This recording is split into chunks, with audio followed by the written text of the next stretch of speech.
미국이 발칵 뒤집혔습니다. 러시아와 중국의 칼끝이 코앞까지 다가온 상황. 미국 혼자서는 감당하기엔 역부족이었습니다. 미 국방부는 더 강한 동맹이 필요하다라며 동맹국들의 전력을 분석했지만 후보 명단의 맨 위에 한국은 없었습니다. 하지만 그 오만한 편견은 서해하늘에서 날아오른 단 한 발의 미사일 앞에서 와르르 무너졌습니다. 이를 직접 목격한 미국 핵물리학자는 이것이야말로 21세기 억제력의 진짜 모습이다 라며 감탄을 금치 못했습니다. 도대체 무슨 일이 있었던 걸까요? 세계 충격에 빠뜨린 대한민국 무기의 놀라운 기술력. 지금 시작합니다. 안녕하세요. 저는 에밀리 로웰이라고 합니다. 핵물리학을 전공하고 지금까지 국제원자력기구에서 자문 역할을 해왔습니다. 미국 의회 국방위원회에서도 특별고문을 맡고 있죠. 얼마 전 워싱턴 국회의 사당 지하 회의실에서 긴급 청문회가 열렸습니다. 러시아가 킨잘 극초음속 미사일로 우크라이나를 공격한 직후였어요. 중국도 대만 근해에서 YJ-19라는 극초음속 무기를 시험 발사했습니다. 그날 아침부터 분위기가 심상치 않았습니다. 평소보다 일찍 도착한 의원들이 심각한 표정으로 자료를 검토하고 있었어요. 보좌관들은 분주하게 오가며 최신 정보를 업데이트했습니다. 회의실 분위기는 무거웠습니다. 국방위원장이 입을 열었어요. 로웰 박사님, 현재 상황을 어떻게 보십니까? 저는 준비해온 자료를 펼쳤습니다. 사실 이런 질문을 예상하고 밤새 데이터를 정리했거든요. 의원님들, 상황은 심각합니다. 러시아의 킨잘은 마하 10 이상의 속도로 비행하면서 궤도를 바꿀 수 있어요. 우리 패트리어트나 사드로는 요격이 거의 불가능합니다. 회의실이 조용해졌습니다. 모두가 예상했던 답이지만 직접 듣는 건 달랐던 거죠. 한 의원이 깊은 한숨을 내쉬는 소리가 들렸습니다. 중국의 YJ-19도 마찬가지입니다. 저고도로 비행하면서 레이더 탐지를 피해갑니다. 우리가 발견했을 때는 이미 늦은 상황이에요. 저는 스크린에 띄운 궤적 그래프를 가리키며 설명했습니다. 기존 탄도미사일은 포물선을 그리며 날아가기 때문에 예측이 가능했습니다. 하지만 극초음속 무기는 대기권 내에서 자유자재로 기동해요. 마치 바다 위를 스치듯 날아가는 물수제비 같습니다. 한 의원이 손을 들었습니다. 그렇다면 우리 동맹국들은 어떻습니까? 특히 아시아 지역에서 말이죠. 저는 잠시 생각했습니다. 그리고 확신에 찬 목소리로 대답했어요. 일본은 이지스 시스템이 강력하지만 극초음속 대응에는 한계가 있습니다. 호주는 거리상 직접적인 위협은 적지만 대응 능력은 부족해요. 한국은 어떻습니까? 이 질문에 저는 주저없이 답했습니다. 한국은 원자력 기술은 뛰어나지만 핵 억제력은 없습니다. 재래식 무기로는 러시아나 중국 같은 핵 보유국을 억제하기 어려워요. 솔직히 말하면 역부족입니다. 회의실 곳곳에서 고개를 끄덕이는 소리가 들렸습니다. 당시 우리 모두의 공통된 생각이었거든요. 한국은 어디까지나 보조적인 역할을 하는 동맹국이라고 여겼습니다. 저는 계속 설명했습니다. 한국의 KF-16이나 현무 미사일들은 분명 우수합니다. 하지만 사정거리나 위력면에서 러시아나 중국을 억제하기에는 부족해요. 북한 상대로는 충분하지만 더 큰 위협에는 한계가 명확합니다. 결론적으로 말씀드리면 러시아와 중국의 압박이 거세진 지금 우리에게는 더 강력한 동맹이 필요합니다. 저는 마지막 정리를 했습니다. 하지만 현재로서는 미국이 주도적으로 나서야 할 상황입니다. 다른 나라들로는 전략적 균형을 바꾸기 어려워요. 위원장이 무거운 목소리로 물었습니다. 그렇다면 우리가 골든돔 프로젝트를 완성하기 전까지는 사실상 속수무책이라는 말씀입니까? 안타깝게도 그렇습니다. 적에도 위성을 통한 추적망이 구축되기 전까지는 방어에 큰 공백이 있을 수밖에 없어요. 청문회가 끝나고 복도로 나오니 몇몇 의원들이 다가왔습니다. 로웰 박사님 말씀이 맞습니다. 결국 우리가 모든 걸 떠안아야 하는군요. 동맹국들에게 너무 많은 기대를 했던 것 같습니다. 저도 고개를 끄덕였습니다. 그때까지만 해도 제 판단이 정확하다고 확신했거든요. 사실 저는 그동안 여러 아시아 국가들을 방문했지만 한국에 대해서는 깊이 있게 살펴본 적이 없었습니다. 원자력 발전소는 많이 봤지만 군사 기술 쪽은 별로 관심이 없었어요. 미국 언론에서도 한국을 다룰 때는 주로 북한과의 관계나 경제적 성과에 집중했습니다. 그런데 청문회가 끝나고 며칠 후 예상치 못한 연락이 왔습니다. 국방부에서 전화가 온 거예요. 로웰 박사님, 한국 정부에서 협력 제안이 들어왔습니다. 극초음속 무기 관련해서 논의하고 싶다고 하는데요. 처음에는 시간 낭비라고 생각했습니다. 한국이 우리에게 보여줄 만한 기술이 있을까 의심했거든요. 구체적으로 어떤 내용입니까? 하이코어라는 프로젝트에 대해 설명하고 싶다고 합니다. 극초음속 순항미사일 관련 기술이라고 하네요. 저는 코웃음을 쳤습니다. 극초음속 기술이라니 러시아나 중국도 몇 년씩 걸려서 개발한 기술인데 한국이 무엇을 보여줄 수 있을까 싶었어요. 혹시 기존 미사일 개량 정도 아닙니까? 아니요. 완전히 새로운 기술이라고 주장합니다.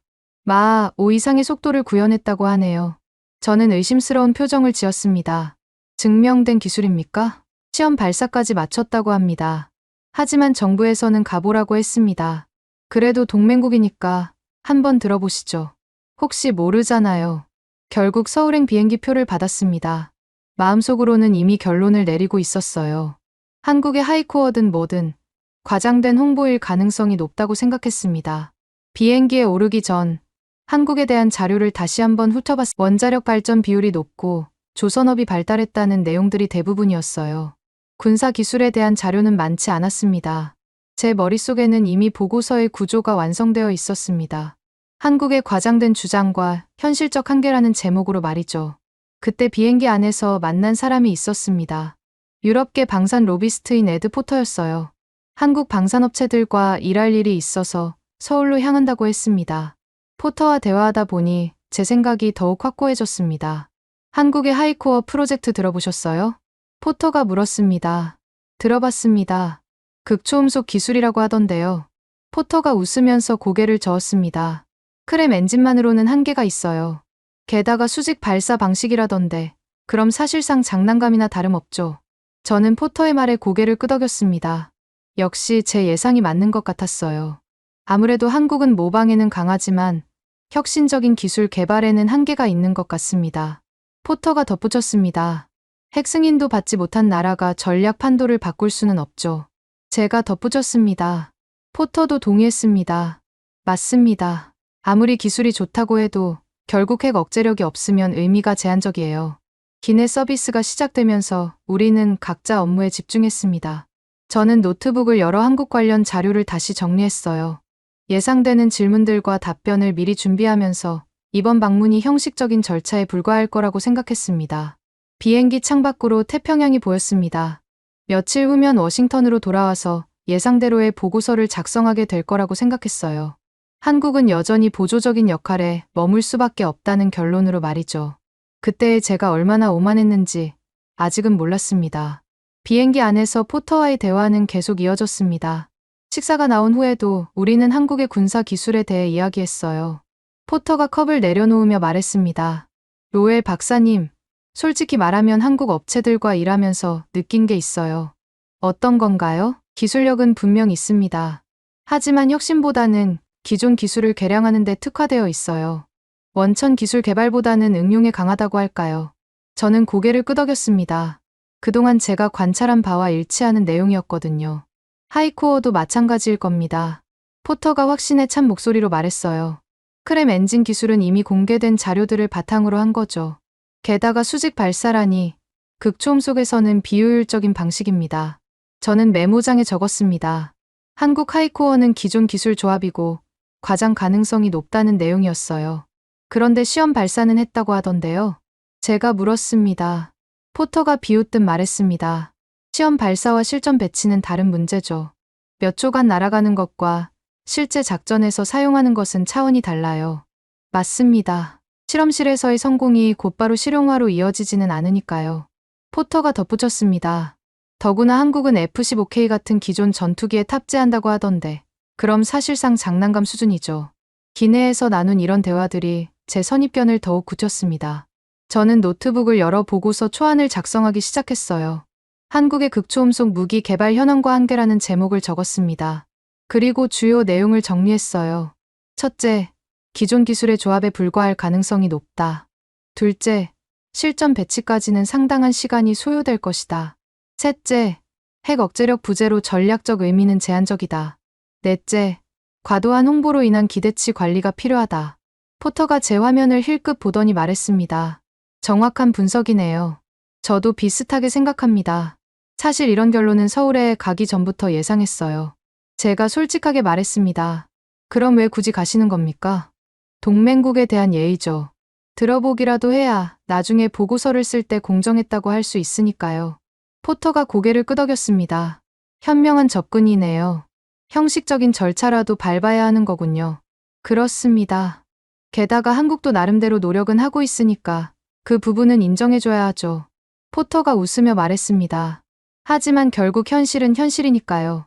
미국이나 러시아, 중국 수준의 기술은 아닐 테고 비행기가 착륙하기 전 저는 이미 머릿속으로 보고서의 구조를 완성했습니다. 한국의 주장을 객관적으로 검토한 후 현실적인 한계를 지적하는 방식으로 말이죠. 기내 안내 방송이 나왔습니다. 잠시 후 인천국제공항에 착륙하겠습니다. 포터가 말했습니다. 로엘 박사님, 좋은 출장 되시기 바랍니다. 저도 한국 업체들과 미팅이 있어서 며칠 더 머물 예정이에요.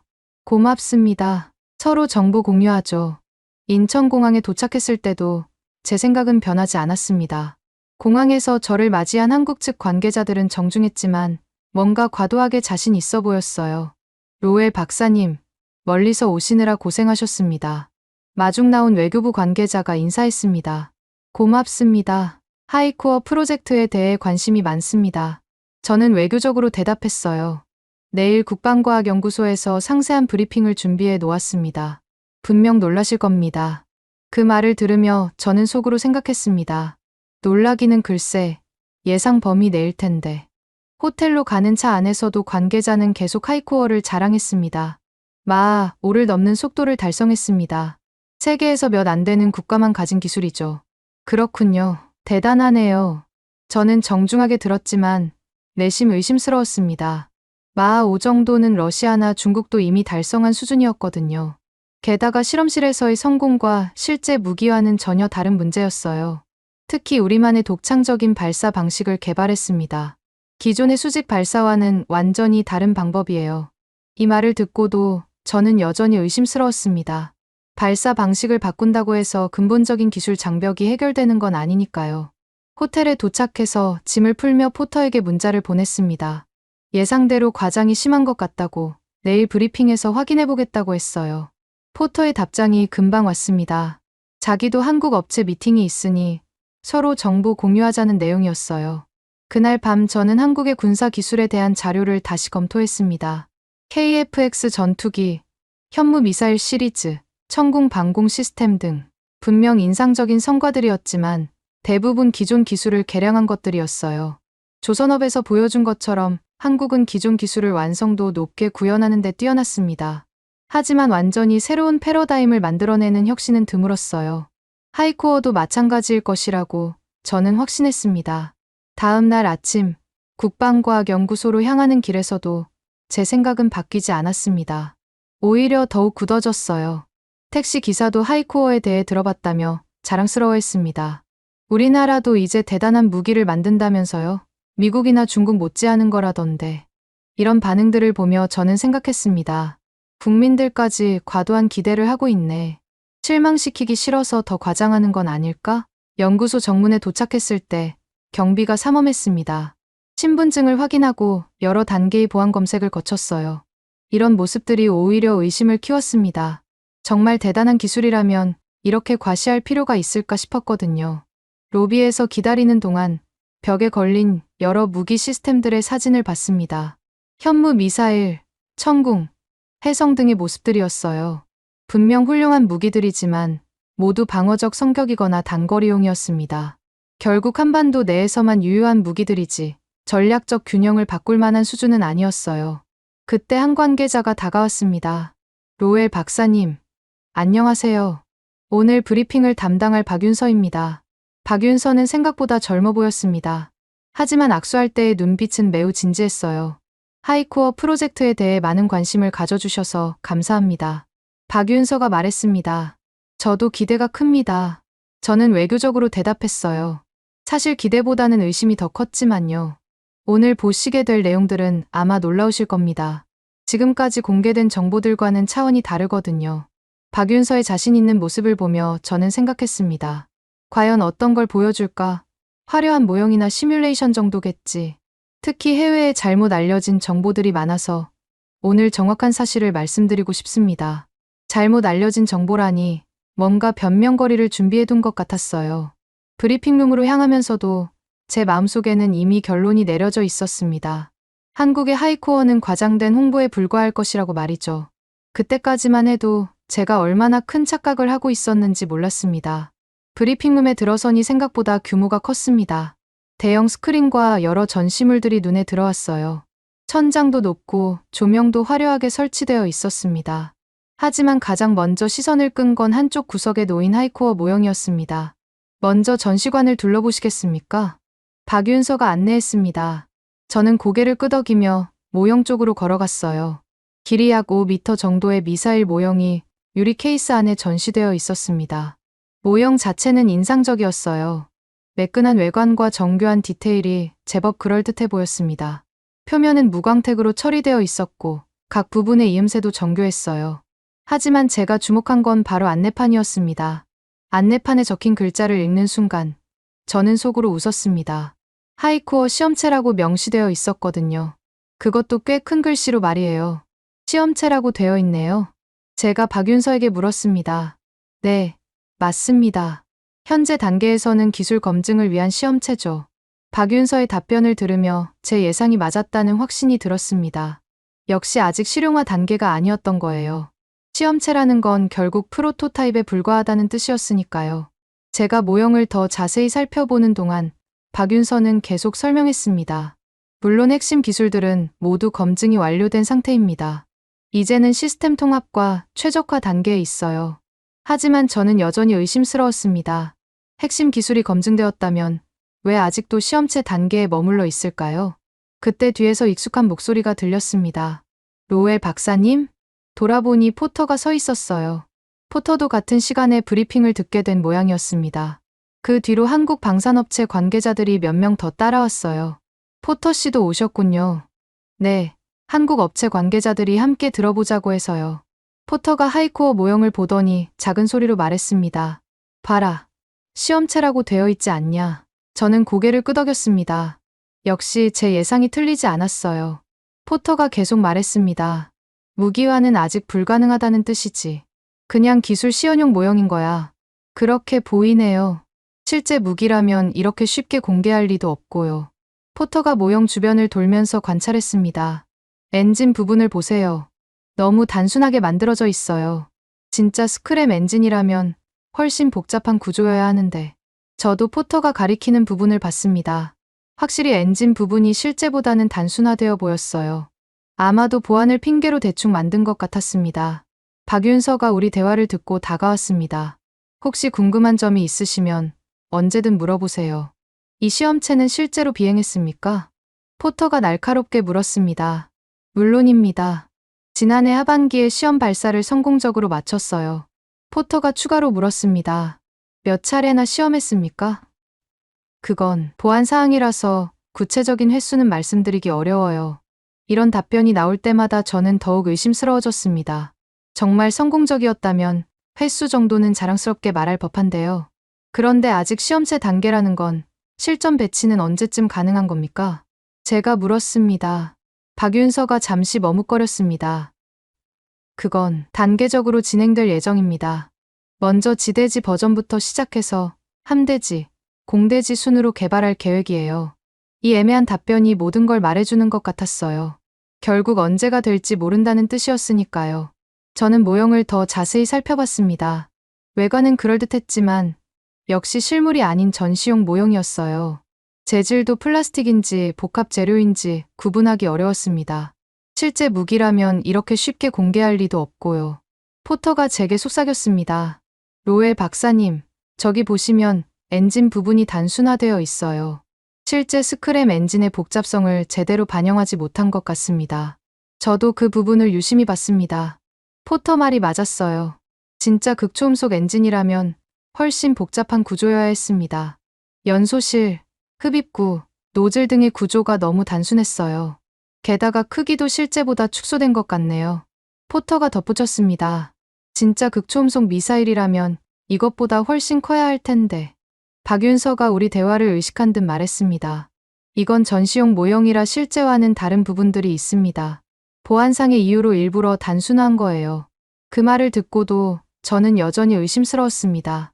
보안을 핑계로 대충 만든 건 아닐까 싶었거든요.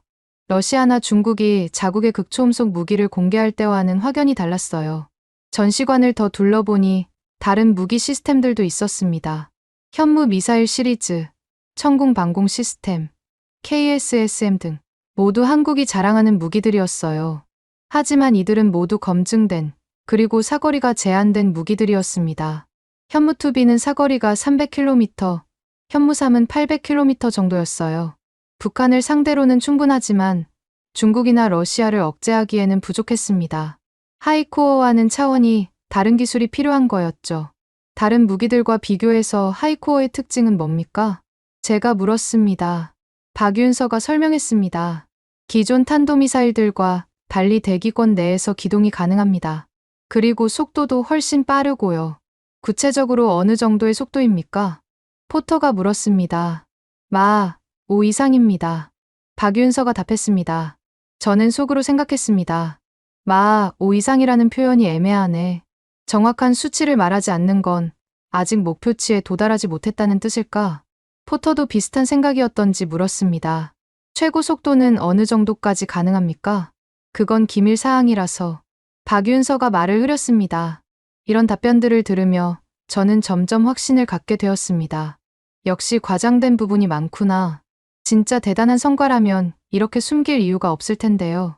전시관 구석에는 하이코어 개발 과정을 보여주는 패널들이 있었습니다. 연구 시작부터 시험 발사까지의 과정이 연대기 순으로 정리되어 있었어요. 하지만 여기서도 구체적인 성능 수치는 찾아볼 수 없었습니다. 모두 세계 수준, 첨단 기술 같은 추상적인 표현들 뿐이었어요. 한 패널에서는 하이코어의 장점을 나열하고 있었습니다. 기존 방어 시스템 무력화, 신속한 정밀 타격, 전략적 억제 효과 등. 하지만 이런 건 어떤 극초음속 무기든 가져야 할 기본적인 특징들이었어요. 실제 시험 영상 같은 건 볼 수 있습니까? 제가 물었습니다.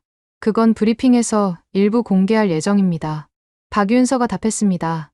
포터가 제게 작은 목소리로 말했습니다. 아마 몇 초짜리 편집 영상 정도겠지. 전체 과정은 안 보여줄 거야. 저도 그렇게 생각했습니다. 정말 성공적이었다면 더 당당하게 공개했을 테니까요. 러시아가 킨잘 시험 영상을 공개할 때의 자신감과는 차이가 났어요. 전시관 한편에는 하이코어 개발에 참여한 기관들을 소개하는 코너도 있었습니다. 국방과학연구소, 한국항공우주연구원, 서울대학교, 카이스트 등 분명 훌륭한 기관들이었지만 극초음속 기술에서는 아직 초심자 수준이었어요. 미국이나 러시아, 중국처럼 수십 년간 축적해온 경험과는 차이가 있을 수밖에 없었습니다. 전시관을 다 돌아본 후 브리핑룸 자리에 앉았습니다. 제 머릿속에는 이미 결론이 내려져 있었어요. 하이코어는 아직 시험 단계에 불과하고 실용화까지는 상당한 시간이 걸릴 것이다. 그리고 설령 완성된다 하더라도 전략적 균형을 바꿀 정도는 아닐 것이다. 포터도 비슷한 생각인 듯 제게 눈짓을 보냈습니다. 우리는 서로 통하는 게 있었어요. 예상대로 과장이 심하다는 건 말이에요. 박윤서가 브리핑을 시작할 준비를 하는 모습을 보며 저는 생각했습니다. 과연 어떤 내용을 보여줄까? 아마 화려한 그래프와 시뮬레이션 영상 정도겠지. 하지만 실제 데이터나 구체적인 성능 수치는 공개하지 않을 것 같았어요. 그럴 수 없는 이유가 있을 테니까요. 러시아의 킨잘이나 중국의 YJ-19 같은 검증된 무기들과 비교하면 한국의 하이코어는 아직 갈 길이 멀어 보였습니다. 결국 제 초기 판단이 맞았던 것 같았어요. 한국은 여전히 보조적인 역할에 머물 수밖에 없고 미국이 주도적으로 나서야 하는 상황에는 변함이 없을 거라고요. 그때까지만 해도 저는 제가 보고 있는 게 전부라고 생각했습니다. 박윤서가 프레젠테이션 화면을 준비하는 동안 저는 포터와 작은 목소리로 대화를 나눴습니다. 역시 예상대로네요. 포터가 말했습니다. 시험체 수준에서 이렇게 큰 행사를 벌이는 걸 보니 과장이 심한 것 같아요. 저도 고개를 끄덕였습니다. 앞서 본 모형도 그렇고 구체적인 수치는 하나도 공개하지 않고요. 그때 박윤서가 마이크를 켰습니다. 그럼 본격적인 브리핑을 시작하겠습니다. 하지만 예상과 달리 박윤서는 화려한 슬라이드부터 시작하지 않았어요. 대신 우리를 다른 방으로 안내했습니다. 먼저 비공개 회의실에서 솔직한 대화를 나누고 싶습니다. 비공개 회의실은 훨씬 작고 아늑했습니다. 대형 테이블을 중심으로 의자 몇 개가 배치되어 있었어요. 창밖으로는 연구소 건물들이 보였습니다. 박윤서가 자료를 정리하며 말했습니다. 로엘 박사님, 포터님, 먼저 현재 상황부터 정리해보죠. 스크린에 세계 지도가 나타났습니다. 러시아, 중국, 미국이 각각 다른 색깔로 표시되어 있었어요. 지금 전 세계는 새로운 군비 경쟁 시대에 들어섰습니다. 그 중심에 극초음속 무기가 있고요. 저는 이미 알고 있는 내용이라 대수롭지 않게 들었습니다. 하지만 박윤서의 다음 질문이 저를 긴장시켰어요. 로엘 박사님, 솔직히 물어보겠습니다. 박윤서가 제 눈을 똑바로 바라보며 말했습니다. 러시아의 킨잘과 중국의 YJ-19를 미국의 패트리어트나 사드로 막을 수 있습니까? 그 순간 제 손이 멈췄습니다. 펜을 들고 있던 손이 굳어버린 거예요. 이건 제가 가장 답하기 싫어하는 질문이었습니다. 저는 말을 머뭇거렸습니다. 사실 답은 뻔했어요. 불가능합니다.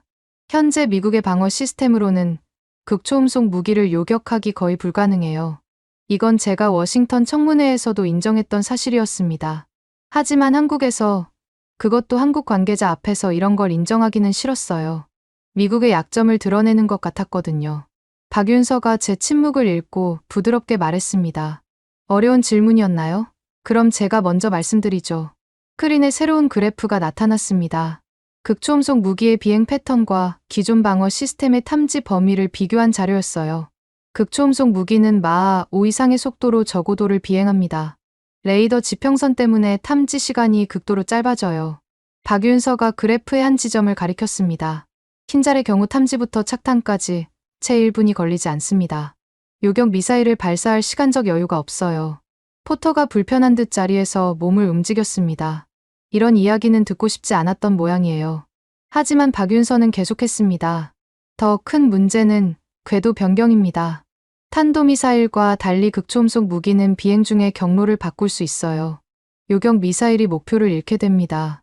저는 할 말이 없었습니다. 모든 게 사실이었거든요. 이건 미국 국방부 내부에서도 골치 아픈 문제로 여겨지고 있었어요. 그래서 미국이 골든돔 프로젝트를 추진하는 거 아닙니까? 제가 반박했습니다. 맞습니다. 박윤서가 고개를 끄덕였어요. 하지만 골든돔이 완성되려면 언제까지 걸릴까요? 새로운 슬라이드가 나타났습니다. 골든돔 프로젝트의 일정표였어요. 위성만 구축만 해도 최소 5년은 걸립니다. 지상시설 연동까지 고려하면 10년은 좋게 걸리겠죠. 저는 그 숫자를 보고 깜짝 놀랐습니다. 생각보다 훨씬 오래 걸리는 거였어요. 박윤서가 테이블에 몸을 기댔습니다. 그럼 그 10년 동안은 어떻게 하실 겁니까? 러시아와 중국이 가만히 기다려줄까요? 이 질문에는 정말 답할 말이 없었습니다. 현실적으로 미국 혼자서는 어려운 상황이었어요. 동맹국들의 도움이 필요하다는 말씀입니까? 제가 물었습니다. 정확합니다. 박윤서의 눈빛이 진지해졌어요. 하지만 어떤 동맹국이어야 할까요? 일본의 이지스 시스템으로는 한계가 있습니다. 호주는 너무 멀고요. 박윤서가 지도에서 한반도를 가리켰습니다. 여기를 보세요. 한반도의 지정학적 위치입니다. 중국과 러시아를 동시에 견제할 수 있는 최적의 위치에 있어요. 저는 그 지도를 보면서 인정할 수밖에 없었습니다. 한반도의 위치는 정말 전략적이었어요. 중국의 동쪽 해상 진출로를 막고 러시아의 남하를 견제할 수 있는 위치였습니다. 하지만 한국의 현재 무기 체계로는 제가 말하려던 순간 박윤서가 손을 들어 제지했습니다. 바로 그 부분입니다. 박윤서가 말했습니다. 한국이 지금까지 보여준 무기들은 모두 방어적이거나 단거리용이었어요. 하지만 이제는 다릅니다. 스크린에 새로운 지도가 나타났습니다. 한반도를 중심으로 동심원들이 그려져 있었어요. 하이코어가 완성되면 상황이 달라집니다. 중국의 주요 군사 기지들이 타격 범위 안에 들어와요. 제가 깜짝 놀라 물었습니다. 사거리가 그 정도나 됩니까? 구체적인 수치는 기밀이지만 충분히 전략적 가치가 있는 수준입니다. 포터가 의심스러운 표정으로 말했습니다. 하지만 아직 시험체 단계 아닙니까? 실제 배치까지는. 박윤서가 포터를 바라보며 말했습니다. 포터님, 시험체라고 해서 기술이 없다는 뜻은 아닙니다. 핵심 기술은 이미 검증이 끝났어요. 박윤서가 다시 저를 바라봤습니다. 로엘 박사님, 솔직히 말씀해주세요. 지금 미국이 가장 필요로 하는 건 무엇입니까? 저는 잠시 생각했습니다. 정말 솔직하게 답해야 할까요? 동맹국들과의 책임 분담입니다. 결국 저는 솔직하게 답했습니다. 미국 혼자 모든 걸 떠안기에는 부담이 너무 커요. 바로 그겁니다. 박윤서가 테이블을 가볍게 두드렸어요. 미국의 골든돔이 완성되기 전까지 그 공백을 메울 동맹이 필요합니다. 박윤서가 일어서서 창밖을 바라보며 말했습니다. 한국이 그 구간을 맡겠습니다. 그 말을 들은 순간 저는 뭔가 다른 느낌을 받았습니다. 지금까지 들어본 한국 관계자들의 말과는 달랐어요. 과장이나 허풍이 아니라 진짜 자신감처럼 들렸거든요. 정말 그게 가능합니까? 제가 물었습니다. 박윤서가 저를 돌아보며 미소를 지었습니다. 말로는 부족하겠죠. 직접 보여드리겠습니다. 그때까지만 해도 저는 여전히 의심스러웠습니다. 하지만 뭔가 다른 이야기가 시작될 것 같은 예감은 들었어요. 박윤서의 눈빛에서 제가 지금까지 본 한국 관계자들과는 다른 무언가를 느꼈습니다. 진짜 확신 같은 건 말이에요. 그럼 이제 진짜 이야기를 시작해보겠습니다. 박윤서가 말했습니다. 저는 펜을 다시 들었습니다. 하지만 이번에는 비판적인 메모를 적을 준비가 아니라 정말로 무언가를 배울 준비를 하고 있었어요. 제 마음속에 처음으로 의문이 생겼습니다. 혹시 내가 한국을 너무 과소평가한 건 아닐까? 박윤서가 다시 브리핑룸으로 우리를 안내했습니다. 이번에는 분위기가 달랐어요. 조명이 어두워지고 대형 스크린이 켜졌습니다. 마치 영화관에 온 것 같은 느낌이었어요. 이제 진짜 하이코어를 보여드리겠습니다. 박윤서가 말했습니다. 스크린에 복잡한 데이터들이 나타나기 시작했어요. 처음에는 뭔지 알아보기 어려웠습니다. 숫자들과 그래프들이 빠르게 움직이고 있었거든요. 실시간으로 변하는 수치들이 마치 살아있는 것 같았어요. 이건 실제 시험 발사 때의 텔레메트리 데이터입니다. 박윤서가 설명했습니다. 제가 깜짝 놀라 물었습니다. 실제 데이터요? 저는 지금까지 이런 민감한 자료를 외국인에게 공개하는 나라를 본 적이 없었어요. 네, 편집하지 않은 원본입니다. 포터도 놀란 표정으로 스크린을 바라봤어요. 이런 데이터를 공개하는 건 매우 이례적인 일이었거든요. 보통은 보안상 절대 외부에 보여주지 않는 자료들이었어요. 러시아도 중국도 이 정도까지는 공개하지 않았습니다. 잠깐, 이거 정말 공개해도 되는 자료입니까? 포터가 걱정스럽게 물었습니다. 물론입니다. 보여드려야 할 것들만 선별했어요. 박윤서가 자신 있게 답했습니다. 스크린에서 카운트다운이 시작됐습니다. 19, 8, 7점, 마치 실제 발사 상황을 보는 것 같았어요. 제 심장도 카운트다운에 맞춰 빨라지기 시작했습니다. 84, 박윤서의 목소리와 함께 화면이 바뀌었습니다. 첫 번째로 보인 건 거대한 화염이었어요. 일단 부스터가 점화되는 장면이었습니다. 화염의 크기가 정말 어마어마했어요. 일단은 우주발사체 계열 부스터입니다. 박윤서가 설명했어요. 강력한 추진력으로 목표 고도까지 올려보냅니다. 데이터 창에서 고도와 속도가 빠르게 증가하고 있었습니다. 5km, 10km, 15km. 속도도 마하 1, 마하 2, 마하 3으로 계속 올라갔어요. 저는 숨을 죽이고 지켜봤습니다. 이런 상세한 데이터를 본 건 처음이었거든요. 미국의 시험 발사 때도 이 정도로 자세한 정보는 공개하지 않았어요. 추진력이 생각보다 강하네요. 제가 중얼거렸습니다. 한국의 우주 발사체 기술을 응용한 겁니다. 박윤서가 자랑스럽게 말했어요. 화면 구석에는 발사대의 모습도 보였어요. 제가 예상했던 수직 발사대가 아니었습니다. 경사진 발사대였어요. 발사대가 경사져 있네요? 포터가 놀라며 말했습니다. 네, 경사 발사 방식입니다. 수직 발사보다 효율적이에요. 저는 이전에 들었던 정보와 다르다는 걸 깨달았습니다. 분명 수직 발사라고 했었는데. 일단 분리, 화면에서 부스터가 떨어져 나가는 모습이 보였습니다. 마치 로켓 발사를 보는 것 같았어요. 그 순간 2단이 점화됐어요. 2단은 KTSSM 계열입니다. 더욱 정밀한 가속을 담당해요. 데이터 창의 숫자들이 더욱 빠르게 변하기 시작했습니다. 고도 20km, 속도 마하 4점. 포터가 제게 속삭였습니다. 로엘 박사님, 저 데이터들이 진짜라면 저도 같은 생각이었어요. 만약 조작되지 않은 실제 데이터라면 이건 예상보다 훨씬 인상적인 성과였습니다. 가속도를 보세요. 박윤서가 다른 그래프를 가리켰습니다. 매우 안정적입니다. 정말로 그래프가 매끄럽게 상승하고 있었어요.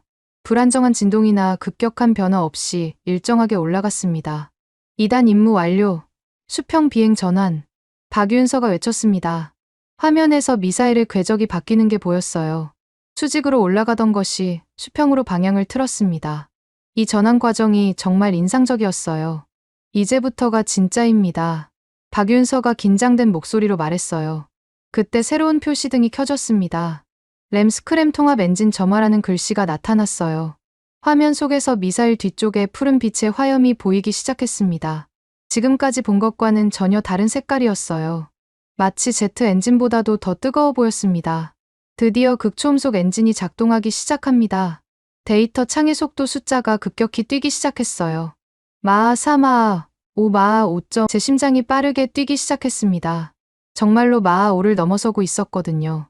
이건 제가 상상했던 수준을 훨씬 넘어서는 성과였어요. 포터의 얼굴이 창백해졌습니다. 이건 진짜네요. 포터의 목소리가 떨리고 있었어요. 마하 5.8, 마하 5점. 제가 펜을 꽉 쥐고 있는 것도 모르고 화면을 응시했습니다. 과연 마하 6까지 도달할 수 있을까? 그리고 드디어 그 숫자가 나타났습니다. 마하 6.0, 목표 속도 달성. 박윤서가 소리쳤습니다. 동시에 고도 표시등도 깜빡였. 23km. 저는 의자에 푹 앉아버렸습니다. 마하 6의 고도 23km라니. 이건 러시아의 킨잘과 맞먹는 성능이었어요. 아니, 어떤 면에서는 더 나을 수도 있었습니다. 이게 정말 한국에서 개발한 겁니까? 제가 믿을 수 없다는 듯 물었습니다. 네, 순수 국내 기술입니다. 박윤서가 자랑스럽게 답했어요. 화면에서 미사일은 계속 수평으로 날아가고 있었습니다. 바다 위를 스치듯 지나가는 모습이었어요. 마치 바다 표면과 평행하게 날아가는 것 같았습니다. 비행 시간을 보세요. 박윤서가 가리킨 곳에 타이머가 있었습니다. 1분 30초. 발사 지점에서 서해상 목표 지점까지입니다. 만약 이게 평양 방향이었다면 저는 계산기를 꺼냈습니다. 거리와 속도를 계산해 보니 2분이면 평양. 제가 중얼거렸습니다. 전 북한 지역은 3분 내에. 이 숫자들이 의미하는 바가 무엇인지 깨달은 순간 등골이 오싹해졌습니다. 북한 입장에서는 사실상 요격이 불가능한 속도였어요. 포터의 목소리가 작아졌습니다. 이건 데모가 아닌데. 포터도 이제야 상황의 심각성을 깨달은 것 같았어요. 화면에서 미사일은 목표 지점에 정확히 도달했습니다. 데이터 창에 임무 완수라는 메시지가 떴어요. 정확도까지 완벽했던 거였습니다. 박윤서가 조명을 다시 켰습니다. 이상입니다. 브리핑룸에 정적이 흘렀습니다. 저와 포터는 아무 말도 할 수 없었어요. 너무 놀라서 말이 나오지 않았습니다. 방금 본 게 정말 실제 데이터라면 한국이 정말로 극초음속 무기를 개발한 것이었습니다. 그것도 세계 최고 수준으로 말이에요. 혹시 이 데이터가. 제가 말을 더듬었습니다. 조작된 거 아니냐고 물으시는 건가요? 박윤서가 웃으며 말했습니다. 그런 게 아니라. 이해합니다. 믿기 어려우실 테니까요. 박윤서가 추가 자료를 꺼냈습니다. 이건 국제관측소에서 포착한 자료입니다. 우리 데이터와 일치하죠. 제3자 기관의 관측 데이터까지 있었어요. 이제 더 이상 조작을 의심할 수 없었습니다. 여러 독립적인 소스에서 같은 결과가 나왔으니까요. 포터가 떨리는 목소리로 물었습니다. 정말로 마하 6을 달성한 겁니까? 네, 목표였던 마하 5를 넘어섰습니다. 저는 아직도 믿기 어려웠어요. 한국이 정말로 이런 기술을 가지고 있었다니. 제가 워싱턴에서 한 말들이 얼마나 잘못된 것이었는지 깨달았습니다. 고도 23km도 목표치를 넘은 거군요. 제가 말했습니다. 원래 목표는 20km였어요. 예상보다 좋은 결과가 나왔습니다. 박윤서가 테이블에 다른 자료들을 펼쳤습니다. 이건 비행 경로입니다. 보시다시피 완전히 수평으로 비행했어요. 경로 그래프를 보니 정말 놀라웠습니다. 처음에는 수직으로 올라갔다가 어느 순간부터는 완전히 수평으로 바뀌었어요. 마치 바다 표면을 따라 날아가는 것 같았습니다. 이 고도에서는 레이더 탐지가 거의 불가능합니다. 박윤서가 설명했어요. 저는 그제야 깨달았습니다. 이게 정말로 요격 불가능한 무기라는 것을. 미국의 방어 시스템으로도 막기 어려운 무기였어요. 패트리어트로 요격할 수 있을까요? 포터가 물었습니다. 박윤서가 고개를 저었어요. 불가능합니다. 탐지부터 착탄까지의 시간이 너무 짧아요. 저는 계속 데이터들을 보면서 생각했습니다. 만약 이게 정말이라면 한국이 러시아나 중국과 맞먹는 극초음속 무기를 가진 게 되는 거였어요. 그동안 제가 한국을 얼마나 과소평가했는지 깨달았습니다. 시험체라고 해서 우습게 본 제 자신이 부끄러웠어요. 언제 다음 시험이 예정되어 있습니까? 제가 물었습니다. 그건 비밀입니다만. 박윤서가 잠시 생각하더니 말했어요. 머지않아 더 발전된 모습을 보실 수 있을 겁니다. 포터가 제게 작은 목소리로 말했습니다. 로엘 박사님, 이거 진짜인 것 같아요. 저도 이제 인정할 수밖에 없었습니다. 한국이 정말로 놀라운 기술을 개발한 것 같았어요. 그동안 제 머릿속에 있던 확신이 흔들리기 시작했습니다. 혹시 제가 한국에 대해 너무 많은 편견을 가지고 있었던 건 아닐까? 다음에는 더 자세한 내용을 보여드리겠습니다. 박윤서가 말했습니다. 저는 고개를 끄덕이며 답했습니다. 이제 정말로 듣고 싶었거든요. 한국이 어떻게 이런 기술을 개발할 수 있었는지. 제 마음속에 있던 오만함이 조금씩 사라져가고 있었습니다. 잠시 휴식을 취한 후 박윤서가 다시 우리를 회의실로 불렀습니다. 이번에는 테이블 위에 두꺼운 자료집들이 놓여 있었어요. 표지에는 극비라는 도장이 선명하게 찍혀 있었습니다. 이제 하이코어의 진짜 의미에 대해 말씀드리겠습니다. 박윤서가 자료집을 펼치며 말했습니다. 첫 번째 페이지에는 세계 지도가 있었어요. 한반도를 중심으로 여러 동심원이 그려져 있었습니다. 방금 보신 시험 발사는 사실 기본 성능 검증에 불과합니다. 박윤서가 설명했어요. 실제 작전 능력은 훨씬 광범위해요. 포터가 의심스러운 표정으로 물었습니다. 사거리가 얼마나 됩니까? 구체적인 수치는 기밀이지만 박윤서가 지도의 한 지점을 가리켰습니다. 베이징까지는 충분히 도달 가능합니다. 제가 깜짝 놀라 물었습니다. 베이징까지요? 네. 그리고 상하이, 칭다오, 선양까지도 모두 사정권 내에 들어옵니다. 저는 계산기를 꺼내서 거리를 계산해봤습니다. 서울에서 베이징까지는 약 950km였어요. 만약 하이코어가 이 거리까지 날아갈 수 있다면 중국의 주요 군사 기지들이 모두 타격 범위에 들어오는군요. 제가 중얼거렸습니다. 정확합니다. 박윤서가 다음 페이지를 넘겼어요. 새로운 지도가 나타났습니다. 이번에는 러시아 극동 지역이 표시되어 있었어요. 블라디보스토크의 러시아 태평양 함대 기지도 사정권 내입니다. 박윤서가 설명했습니다. 포터의 얼굴이 더욱 심각해졌습니다. 그럼 한국이 중국과 러시아를 동시에 견제할 수 있다는 말씀입니까? 이론적으로는 그렇습니다. 저는 이 말의 의미를 곱씹어봤습니다. 만약 정말로 그렇다면 한국의 전략적 가치가 완전히 달라지는 거였어요. 더 이상 북한만 상대하는 지역적 플레이어가 아니라 동아시아 전체의 균형을 좌우할 수 있는 존재가 되는 것이었습니다. 박윤서가 다른 자료를 꺼냈습니다. 그런데 하이코어는 혼자가 아닙니다. 다른 무기 체계들과 연동되어야 진짜 위력을 발휘해요. 테이블 위에 새로운 사진들이 놓였습니다. 현무 미사일의 모습이었어요. 현무를 보신 적 있으신가요? 박윤서가 물었습니다. 들어봤습니다. 지하 관통 능력이 뛰어나다고. 제가 답했습니다. 맞습니다. 현무는 고속 운동에너지를 이용해 깊은 지하까지 관통할 수 있어요. 북한의 지하 시설들을 무력화하는 게 주목적이죠. 박윤서가 두 미사일의 사진을 나란히 놓았습니다. 하이코어와 현무호가 함께 있으니 뭔가 대단한 조합처럼 보였어요. 하이코어가 신속한 타격을 담당한다면 현무호는 확실한 무력화를 담당합니다. 두 무기가 함께 사용되면 포터가 말을 이었습니다. 적이 방어할 시간적 여유가 전혀 없겠군요. 바로 그겁니다. 박윤서가 고개를 끄덕였어요. 저는 이 조합의 무서움을 깨달았습니다. 하이코어로 먼저 방어 시설을 마비시키고 현무호로 핵심 시설을 파괴하는 것이었어요. 이런 공격을 받는다면 어떤 나라든 속수무책일 것 같았습니다. 그런데 지금 보신 건 지대지 버전입니다. 박윤서가 다른 자료를 펼쳤어요. 새로운 그림이 나타났습니다. 공중에서 발사되는 하이코어의 모습이었어요. ALBM 버전도 개발 중입니다. 박윤서가 설명했습니다. ALBM이 뭡니까? 포터가 물었습니다. 에어, 론치드 발리스틱 미사일의 줄임말이에요. 항공기에서 발사하는 탄도미사일입니다. 제가 놀라며 물었습니다. 그럼 전투기에서도 하이코어를 발사할 수 있다는 말씀입니까? 네, 그게 최종 목표입니다. 박윤서가 전투기 사진을 꺼냈어요. KF-21의 모습이었습니다. KF-21의 외장으로 탑재하는 방안을 검토 중입니다. 이 말을 듣는 순간 저는 완전히 다른 차원의 위협을 느꼈습니다. 지상에서 발사하는 것도 무서운데 공중에서 발사한다면 그럼 발사 위치를 예측하기가 거의 불가능하겠네요. 제가 중얼거렸습니다. 맞습니다. KF-21이 한반도, 상공 어디서든 발사할 수 있으니까요. 포터가 걱정스러운 표정으로 말했습니다.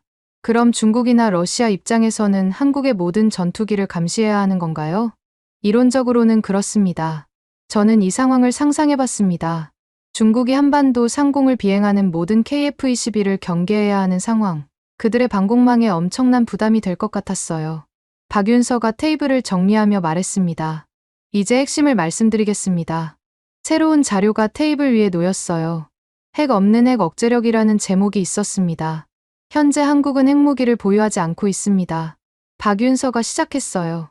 하지만 하이코어와 현무호가 완성되면 상황이 달라집니다. 어떻게 달라진다는 말씀입니까? 제가 물었습니다. 현존하는 방어 시스템으로는 요격이 거의 불가능한 속도와 궤도입니다. 박윤서가 단호하게 말했습니다. 탄두만 얹으면 억제력의 성격이 완전히 달라져요. 이 말을 듣는 순간 저는 등골이 오싹해졌습니다. 핵탄두를 장착한 하이코어라니 그건 정말 무시무시한 무기가 될 것 같았어요. 물론 현재로서는 재래식 탄두만 사용합니다. 박윤서가 덧붙였습니다. 하지만 기술적으로는 말을 끝내지 않았지만 의미는 분명했어요. 언제든 핵탄두를 장착할 수 있다는 뜻이었습니다. 포터가 떨리는 목소리로 물었습니다. 그럼 한국이 사실상 핵 억제력을 갖게 되는 건가요? 핵무기는 아니지만 억제 효과는 비슷할 겁니다. 저는 이제야 하이코어의 진짜 의미를 깨달았습니다. 이건 단순한 무기가 아니라 전략적 게임 체인저였어요. 한국이 중국이나 러시아와 대등한 협상력을 갖게 되는 수단이었습니다. 중국이나 러시아가 한국을 함부로 대할 수 없게 되는군요. 제가 말했습니다. 그렇습니다. 그들도 한국의 보복을 두려워하게 될 거예요. 박윤서가 마지막 자료를 꺼냈습니다. 동아시아 전체의 세력 균형을 보여주는 도표였어요. 미국의 골든돔이 완성되기 전까지 이 지역의 균형을 유지하는 건 한국의 몫입니다. 저는 처음으로 한국을 러시아나 중국까지 억제할 수 있는 카드로 바라보게 되었습니다. 더 이상 보조적인 동맹국이 아니라 핵심적인 전략 파트너로 말이에요. 한국이 정말로, 제가 말을 머뭇거렸습니다. 정말로 이 지역의 게임 체인저가 될 수 있겠군요. 이미 되었다고 봐야죠. 박윤서가 자신 있게 답했습니다. 포터도 이제 완전히 표정이 바뀌어 있었어요. 처음에 회의적인 모습은 온데간데 없었습니다. 로웰 박사님. 박윤서가 저를 바라보며 말했습니다. 이제 미국이 혼자가 아닙니다. 한국이 함께하겠습니다. 그 말을 듣는 순간 제 마음속에 있던 마지막 의심도 사라졌습니다. 한국이 정말로 믿을 만한 파트너가 될 수 있다는 확신이 들었어요. 아니, 파트너가 아니라 이미 그 이상의 존재가 되어 있었습니다. 미국이 가장 필요로 하는 동맹국이 되어 있었어요. 제 머릿속에서 한국에 대한 모든 평가가 바뀌고 있었습니다. 박윤서가 브리핑을 계속 이어갔습니다. 이번에는 테이블 위에 여러 두꺼운 폴더들을 쌓기 시작했어요. 각각 다른 기관의 로고가 찍혀 있었습니다. 지금까지 말로만 설명했으니 이제 문서로 확인해 보시죠. 박윤서가 첫 번째 폴더를 열었습니다. 이건 국방과학연구소의 공식 시험 보고서입니다.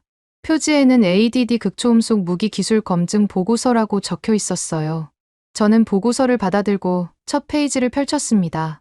상세한 기술 데이터들이 빼곡히 적혀 있었어요. 최고 속도 마하 6.0, 순항 고도 23km, 비행 시간 152초. 모든 숫자들이 앞서 본 영상과 정확히 일치했습니다. 이 보고서는 언제 작성된 겁니까? 제가 물었습니다. 시험 발사 직후입니다. 독립적인 검증 기관에서도 확인했어요. 박윤서가 두 번째 폴더를 열었습니다. 이번에는 서울대학교 로고가 보였어요. 서울대 항공우주공학과에서도 별도로 분석했습니다. 박윤서가 설명했습니다. 폴더 안에는 복잡한 공식들과 그래프들이 가득했어요. 대학교 수준의 엄밀한 분석이었습니다. 포터가 서울대 보고서를 들여다보며 말했습니다.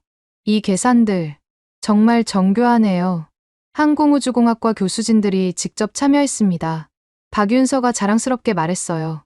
저는 보고서의 결론 부분을 읽어봤습니다. 하이코어 시스템은 설계 목표를 모두 달성했으며 세계 최고 수준의 극초음속 기술을 구현했다고 적혀 있었어요. 세 번째 폴더가 열렸습니다. 이번에는 카이스트였어요. 카이스트 연구진들도 독립적으로 검증 작업에 참여했습니다. 카이스트 보고서는 더욱 기술적이었어요. 엔진 연소 효율, 공기역학적 특성, 재료 공학적 분석까지 모든 면에서 꼼꼼하게 검토한 흔적이 보였습니다. 이 모든 기관들이 같은 결론에 도달했다는 말씀입니까? 제가 물었습니다. 네, 세 기관 모두 하이코어의 성능을 확인했습니다. 박윤서가 네 번째 폴더를 꺼냈어요. 이번에는 한국의 주요 방산업체 로고들이 보였습니다. 하나시스템, LI진엑스원, KAI 등 주요 방산업체들도 개발에 참여했어요. 민간 기업들의 참여까지 확인되니 이제 정말 의심할 여지가 없었습니다. 이 정도 규모의 협력 체계라면 조작이나 과장은 불가능했어요. 그때 박윤서가 중요한 말을 꺼냈습니다. 그런데 해외에 잘못 알려진 정보들이 많아서 이 기회에 정정하고 싶습니다. 포터가 관심을 보이며 물었습니다. 어떤 정보들 말씀입니까? 우선 엔진 방식부터 잘못 알려져 있어요. 박윤서가 기술 자료를 펼쳤습니다. 스크램 엔진 단독이 아니라 램제트와 스크램제트를 통합한 방식입니다. 저는 깜짝 놀랐어요. 분명히 포터가 스크램 엔진 단독이라고 했었는데 램 스크램 통합 엔진이요? 제가 다시 물었습니다. 네. 속도에 따라 램제트와 스크램제트가 자동으로 전환됩니다. 훨씬 효율적이에요. 포터의 얼굴이 굳어졌습니다. 자신이 잘못된 정보를 가지고 있었다는 걸 깨달은 것 같았어요. 발사 방식도 마찬가지입니다. 박윤서가 계속했어요. 수직 발사가 아니라 경사 발사입니다. 앞서 영상에서 보셨듯이요. 이것도 포터가 확신했던 내용과 달랐어요. 포터는 점점 말이 없어지고 있었습니다. 탑재 기종도 잘못 알려져 있어요. 박윤서가 전투기 사진을 꺼냈습니다. F-15K가 아니라 KF-21에 탑재할 예정입니다. 이제 포터는 완전히 침묵했어요. 자신이 알고 있던 정보들이 모두 틀렸다는 걸 깨달았기 때문이었습니다. 저는 이 상황이 얼마나 심각한지 깨달았습니다. 우리가 가진 정보가 이렇게 부정확했다니. 정보 수집 자체에 문제가 있었던 거였어요. 박윤서가 추가 자료를 보여줬습니다. 사거리에 대해서도 잘못된 추정이 많아요. 실제로는 훨씬 광범위합니다. 새로운 지도가 나타났습니다. 한반도를 중심으로 그려진 원이 생각보다 훨씬 컸어요. 베이징, 상하이는 물론이고 심지어 일본의 주요 도시들까지도 사정권에 들어옵니다. 제가 계산해보니 사거리가 1500km는 좋게 되는 것 같았어요. 이 정도면 정말 전략급 무기였습니다. 정확도는 어느 정도입니까? 제가 물었습니다. CEP 10m 이내입니다. 박윤서가 답했습니다. CEP 10m라는 건 절반의 미사일이 목표점에서 10m 이내에 떨어진다는 뜻이었어요. 이 정도면 정밀 타격이 가능한 수준이었습니다. 저는 메모장을 덮고 펜을 내려놓았습니다. 더 이상 비판적으로 분석할 필요가 없었어요. 모든 데이터가 한국의 주장을 뒷받침하고 있었으니까요. 포터는 아예 말을 하지 않고 있었습니다. 처음에 자신만만한 모습은 온데간데 없었어요. 박윤서가 마지막 폴더를 꺼냈습니다. 이건 국제학회에서 발표할 예정인 논문입니다. 표지를 보니 Journal of Strategic Weapons Technology라는 저명한 학술지였어요. 여기에 논문이 실린다면 국제적으로 공인받는 것이나 마찬가지였습니다. 심사 과정은 어떻습니까? 제가 물었습니다. 이미 1차 심사를 통과했어요. 올해 말쯤 게재될 예정입니다. 국제학술지의 엄격한 심사를 통과했다는 것은 기술의 신뢰성을 보장하는 것이었어요. 더 이상 한국의 주장을 의심할 이유가 없었습니다. 저는 조용히 노트를 덮었습니다. 그리고 솔직하게 인정했어요. 우리가 한국을 과소평가했습니다. 박윤서가 놀란 표정으로 저를 바라봤어요. 아마 이런 솔직한 인정을 예상하지 못했던 것 같았습니다. 저를 포함해서 미국의 많은 전문가들이 한국의 기술력을 잘못 판단했어요. 제가 계속 말했습니다. 포터도 조용히 고개를 끄덕였어요. 더 이상 반박할 근거가 없었으니까요. 사실 처음에는 과장이나 허풍이라고 생각했습니다. 제가 솔직하게 털어놓았어요. 하지만 이 모든 자료들을 보니 박윤서가 겸손하게 말했습니다. 이해할 만합니다. 한국도 그동안 이런 기술을 공개한 적이 없었으니까요. 저는 정말 부끄러웠어요. 핵물리학 전문가라고 자부했지만 편견 때문에 정확한 판단을 하지 못했던 거였습니다. 앞으로는 한국을 다른 시각으로 봐야겠네요. 제가 말했습니다. 테이블 위에 쌓인 모든 보고서들을 다시 보니 한국의 기술력이 정말 대단해 보였어요. ADD, 서울대, 카이스트, 방산업체들이 모두 참여한 국가적 프로젝트였습니다. 포터가 드디어 입을 열었습니다. 제가 알고 있던 정보들이 모두 틀렸네요. 정보 수집에 한계가 있었던 것 같습니다. 박윤서가 이해한다는 듯 말했어요. 저는 이제 완전히 생각을 바꿨습니다. 한국은 더 이상 보조적인 동맹국이 아니었어요. 미국과 어깨를 나란히 할 수 있는 기술력을 가진 파트너였습니다. 이런 기술을 가진 나라가 우리 동맹이라는 게 정말 다행이네요. 제가 진심으로 말했습니다. 박윤서도 미소를 지으며 답했습니다. 한국도 미국과의 협력을 소중히 생각합니다.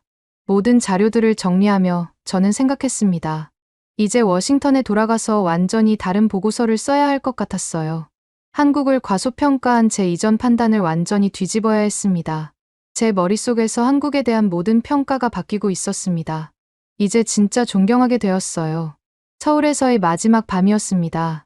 호텔 방에서 저는 노트북을 켜고 보고서 작성을 시작했어요. 하지만 키보드 앞에서 한참을 멈춰 서 있을 수밖에 없었습니다. 어떻게 써야 할까요? 며칠 전까지만 해도 한국의 과장된 주장과 현실적 한계라는 제목으로 보고서를 준비했었는데 제목부터 완전히 바꿔야 했습니다. 결국 새로운 제목을 적었어요. 대한민국의 극초음속 무기 개발과 전략적 함에 첫 문단을 쓰기 시작했습니다. 본 보고서는 한국의 하이코어 프로젝트에 대한 현지 조사 결과를 바탕으로 작성되었다. 기존의 평가와 달리 한국의 극초음속 무기 기술은 예상을 훨씬 뛰어넘는 수준에 도달해 있다. 문장 하나하나를 쓸 때마다 제 마음이 복잡했어요. 며칠 전에 제 자신을 부정하는 것 같았거든요. 하지만 사실은 사실이었습니다. 저는 계속 타이핑했어요. 특히 마하 6의 순항 속도와 23km의 비행, 고도는 현존하는 어떤 방어 시스템으로도 요격이 거의 불가능한 수준이다. 이 문장을 쓰면서도 믿기 어려웠어요. 정말 한국이 이런 기술을 가지고 있다니. 다음 날 인천공항에서 포터를 다시 만났습니다. 포터도 완전히 달라진 표정이었어요. 어깨가 축 처진 채로 무거운 발걸음을 하고 있었습니다. 로엘 박사님, 어떻게 보고서를 쓰실 예정입니까? 포터가 조심스럽게 물었습니다. 사실대로 써야죠. 우리가 틀렸다고요. 저는 솔직하게 답했습니다. 저도 제 회사에 완전히 다른 보고를 해야 할 것 같습니다. 포터가 한숨을 쉬며 말했어요. 특히 스크램 엔진이나 발사 방식에 대해 완전히 잘못된 정보를 가지고 있었네요. 우리 모두 그랬어요. 정보 수집 자체에 한계가 있었던 것 같습니다. 비행기 안에서 저는 계속 보고서를 작성했습니다. 한국에서 본 모든 것들을 정리하면서 제 생각이 얼마나 바뀌었는지 깨달았어요. 특히 박윤서가 보여준 자료들을 다시 생각해보니 정말 체계적이었어요. ADD, 서울대, 카이스트까지 참여한 검증 과정은 그 어떤 나라도 따라하기 어려운 수준이었습니다. 워싱턴에 도착한 후 첫 번째 할 일은 국방부 브리핑이었습니다.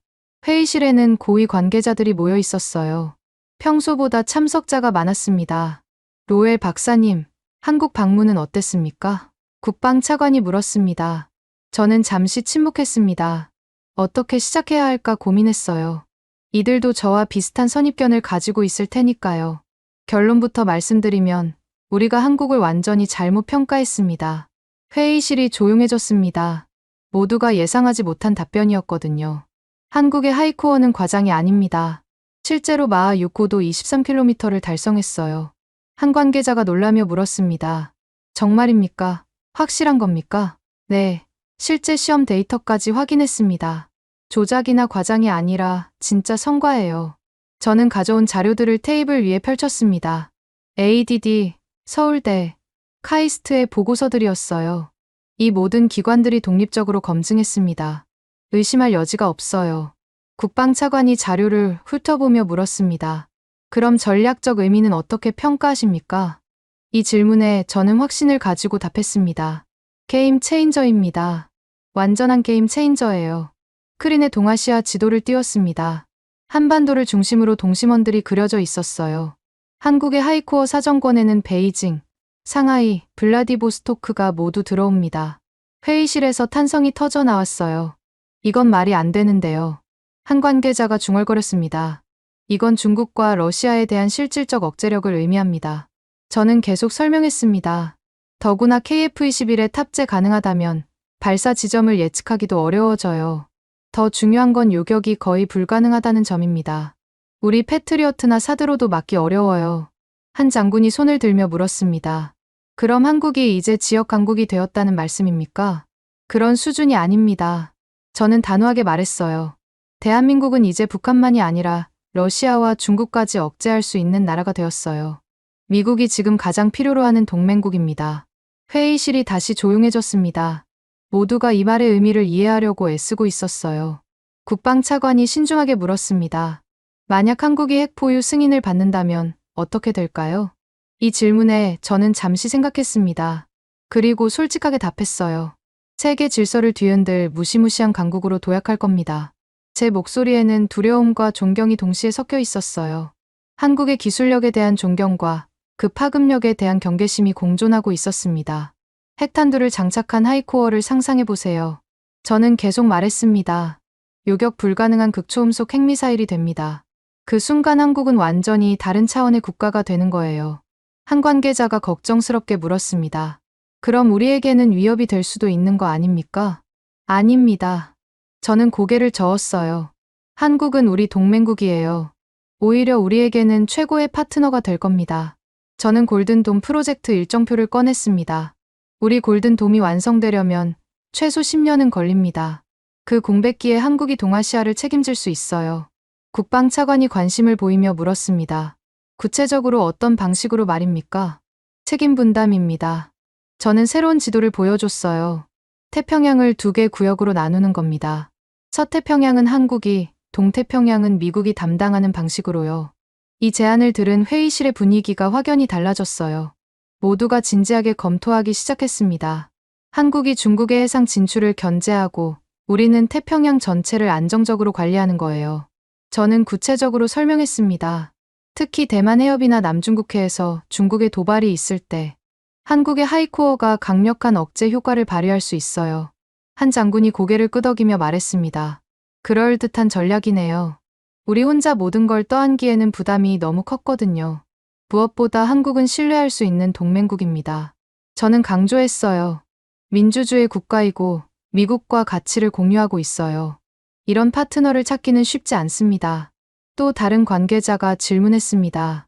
하지만 한국이 이런 강력한 무기를 가지게 되면 독자적인 행동을 할 위험은 없을까요? 그 부분은 긴밀한 협력으로 해결해야 할 문제입니다. 저는 신중하게 답했어요.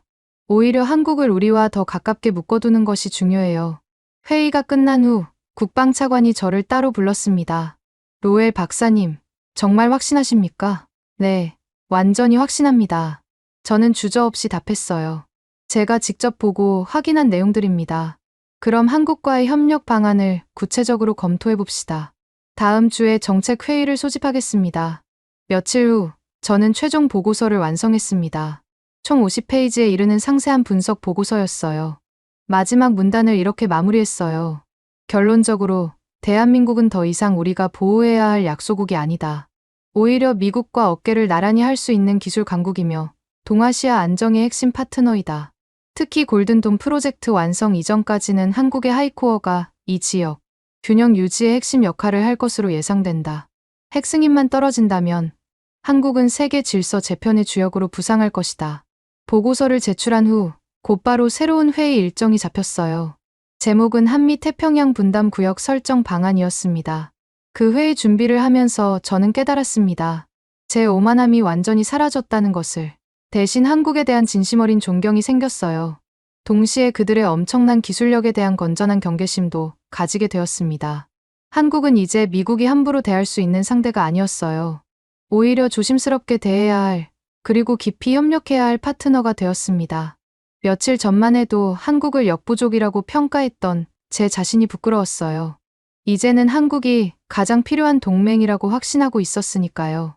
다음 주에 열릴 한미협력회의가 기다려졌습니다. 이제 진짜 동등한 파트너로서 대화할 수 있을 것 같았어요. 창밖으로 보이는 워싱턴의 야경을 바라보며 저는 생각했습니다. 세상이 정말 빠르게 변하고 있구나. 그리고 한국이 그 변화의 중심에 서 있구나. 제가 경험한 이 놀라운 반전이 앞으로 미국의 아시아 정책에 어떤 변화를 가져올지 정말 기대되었습니다. 한국, 이제 정말 무시할 수 없는 나라가 되었어요. 아니, 이미 우리보다 앞서 있는 분야까지 생겼는지도 모릅니다. 저는 다시 한번 다짐했습니다. 앞으로는 절대로 편견으로 다른 나라를 판단하지 않겠다고요. 여러분은 지금 어디에서 이 이야기를 듣고 계신가요? 댓글로 적어주시면 감사드리겠습니다. 지금까지 감동을 더하다였습니다.